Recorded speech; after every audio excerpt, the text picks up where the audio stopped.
for yet another episode of The Wealth Whisperer. And this week's episode is inspired by the conversation that we had within the Freedom Club this Tuesday evening. And it's a group of us who get together on a Tuesday night to talk about all things freedom, particularly financial and lifestyle freedom. And this was a particularly poignant call because it got us to really think out of the box in terms of the reality of what it would mean to actually become financially free. And I can say this from a place of experience because my husband and I have been financially free for well over a decade now. And it has been quite a journey to get our heads around. And it might sound mad because if you're listening to this dreaming, thinking about becoming financially independent, thinking all the things that you would do in your day, that's fantastic. It's now time to really check in with yourself and think, okay, what would I actually do with my time if I was financially free or could retire early? So that is the theme of today's conversation. So I've spent quite a lot of time in the past talking about the hows and the strategies and the whys of becoming financially free, but we've not actually ever delved into this topic of what it's really like to be financially free. Now, those of you listening, some will be at the beginning of this journey, just starting to explore the options and the possibilities into how you can become financially independent. Some of you will be already quite far along the path, depending on how long you've been doing this and, working on strategies to create passive income in your lives. And some of you may already be financially free. And I'd love to hear the stories of where you're at and what you've experienced so far, particularly if you have already experienced some level of freedom and what you've actually done with your time. So let's go a little bit more into this. Now, it's all very well dreaming of freedom, and it's a whole other thing considering the implications of actually having the time freedom to do as you will. And so what we're going to be talking about is that the reality may in fact be quite different to the dream. And this idea came about from a conversation I had with a client not that long ago who actually said, well, what happens when I do actually become time free? I think I'm going to get bored. I think I'm going to be a bit lost. If I'm not working, what am I going to be doing with myself? And they couldn't necessarily see, what they would actually spend their time doing on a day-by-day basis. Because you might think, I'd go on holiday, I'd travel, I'd do X, I'd go and, have days out, or I'd go and spend more time with my family, etc., whatever it may be for you.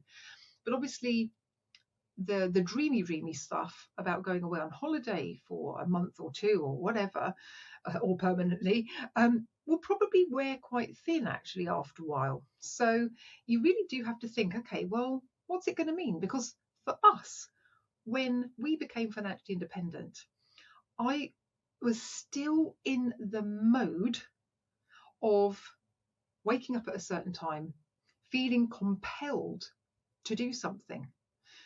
And we had this discussion about the conditioning that we've had over the course of our lives, that, from literally the age of 4 or 5 years old, we are put in a school, we talk to, do stuff all day long at prescripted times, prescripted things to do. We work our way through the school system, end up in a work situation, whatever that work situation may be, where we're also having to run our day very kind of in a very linear fashion, hour by hour, achieving certain targets, waking up and doing the same thing over and over, and it kind of becomes ingrained. So we were talking about the idea that we all become pretty conditioned or institutionalized, as it were. And so to extract yourself from that thinking to a freer way of thinking about, okay, how am I going to spend my day? What am I going to spend my day doing? Can actually be a little bit scary or perhaps a bit overwhelming. I would say it took us quite a few years to get out of this thinking And even though I was passionate and am passionate about coaching and running a business and helping other people and having that common thread through my life, which has been coaching and inspiring and teaching people, I've found that actually it's quite interesting to think about, well, how do you bring freedom into the mix of that which you love to do? Because it is important to have some level of structure in your day, potentially, rather than just letting the days go by, because otherwise you could quite easily spend your life without any sort of purpose, or freewheeling a little bit, if you like. And actually, if you've reached the stage where you are financially independent, you may still have certain responsibilities in terms of looking after whatever portfolio you've put in place to afford you the lifestyle of becoming free. So what I want you to think about is, what image or idea or thought comes into your mind when I say to you, what would you do with your time if you had all the time in the world? Does this idea fill you with enthusiasm, or does it fill you with a sense of, oh my goodness me, a bit of dread, or not necessarily dread, but kind of, oh gosh, I really don't know what I would do with myself? Because this is the first thing you need to tap into, and why I thought I'd bring this conversation to the table today. Because if you have a feeling that it would be a little bit negative, and you're not aware of that could actually end up holding you back from becoming financially free.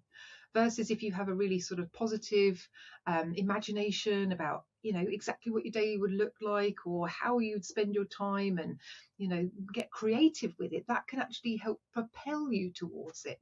And that's why it's so important to do this, or consider this.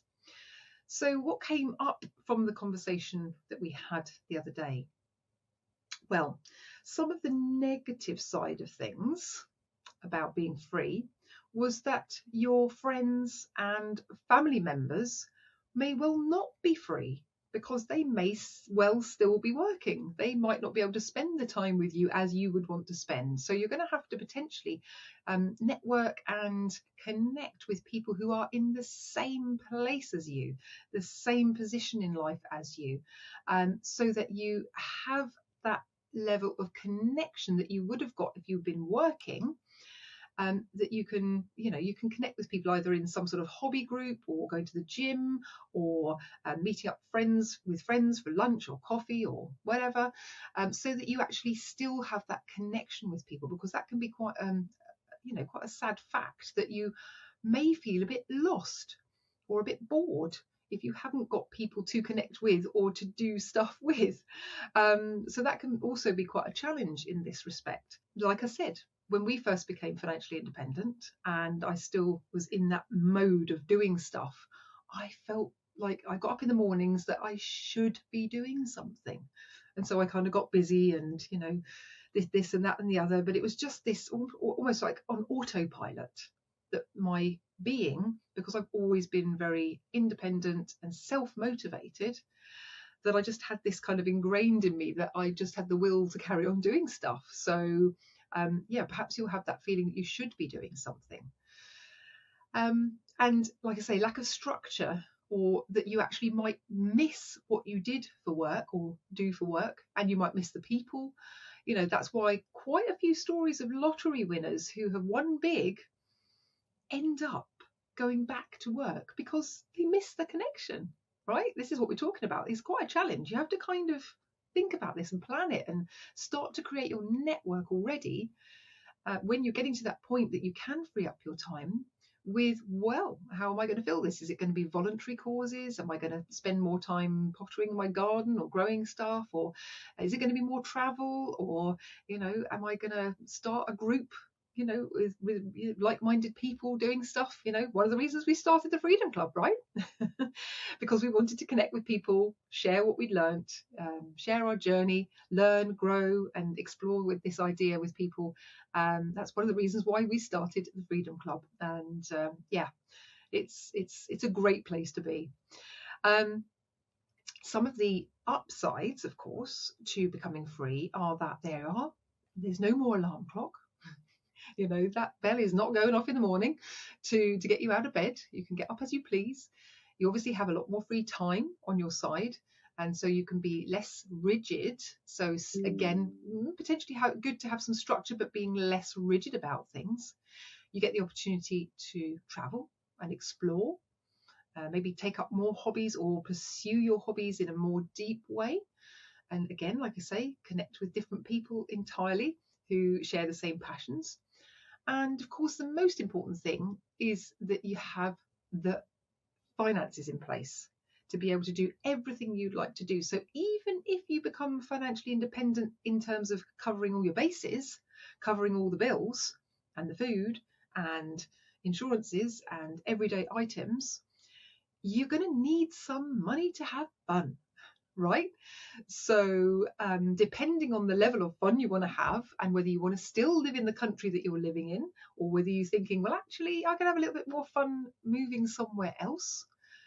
For example, we have friends who moved to Thailand and are living on the amount that they get in rent from their own home back in the UK, right? So their own home brings in a certain level of income and they live off just that rent from their own home in the UK over in Thailand.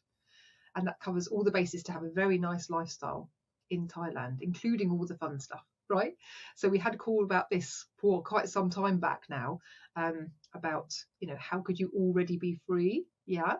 And they're just loving it. So they get to get up early, take in nature, go for walks and stuff early in the morning when it's nice and cool, certainly cooler than the middle of the day. Get to go to a gym because they've got a gym on site. They meet up with friends, they do activities, they can travel, explore the local countries. I think they're off to Vietnam for a month because it's close by. They can do it, they can travel. The travel is really, really cheap as well. And they can, set off at the drop of a hat. So it's all those things that you can think about that you'd like to explore, but just need to make sure that you have enough funds to do that. If you're staying in the same country, you're going to need more. If you're considering moving somewhere else that's cheaper to live, then you don't necessarily need to have as much. So a lot of people would like to be financially free, but just think about what that would actually mean to you in your life. What would you spend your time doing if you had more time? What would you do if you didn't have to do?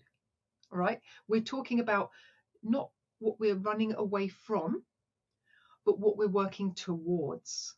So if you can get that idea in your mind in this exploration, hopefully you can go away and have a think about this, about, okay, it's not about running away from work or not having to, get up at a certain time of day and do the commute and what have you, because that would all be in the past. You've got to be thinking, okay, what would I do? What am I working towards? And that actually acts more as a springboard, as a catapult towards creating the type of life that you're going to absolutely love, rather than thinking of the things that you don't want anymore.